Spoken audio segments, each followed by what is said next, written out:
ताजदार Medina सल्लल्लाहु ताला अलैहि वसल्लम ने इरशाद फरमाया,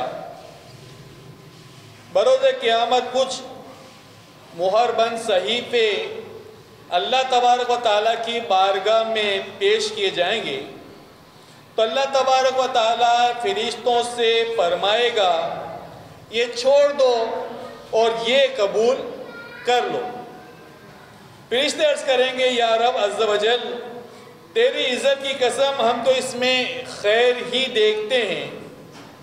अल्लाह तबारक व ताला जो सबसे ज़्यादा जानने वाला है, इरशाद फरमाएगा, ये आमाल मेरे गैर के लिए किए गए थे, आज मैं वही अमल कबूल करूँगा जो मेरी रिज़ा के लिए किए गए थे। यानी जो आमाल किसी गैर के लिए किए गए, अल्लाह तबारक व ताला उसे कबूल नहीं फरमाएगा।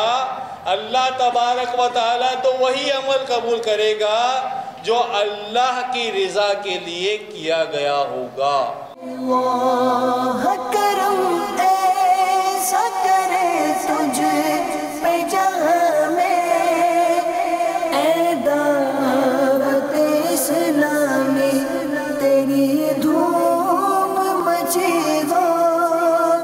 अल्हम्दुलिल्लाह अज़्ज़ व जल, आज हमारी मस्जिद में दावत इस्लामी के तहत तरबियती इज्तिमा हुआ। ऐसे तरबियती इज्तिमा हर इलाके में, हर मस्जिद में होने चाहिए। बहुत मदनी बातें सीखने को मिली हमें, जो कि पहले चीज़ें मालूम नहीं थी, और एक अच्छा मदनी माहौल हुआ यहाँ पर। हमने मदनी नामात पर अमल करने की नियत की है। मैं काफ़िले के अंदर शिरकत करूँगा। अल्लाह तबारक व तआला इसको कबूल फरमाए। अल्लाह अज़्ज़ व जल से दुआ है, हमने जो कुछ सीखा इस पर इखलास के साथ अमल करने की तौफीक अता फरमाए।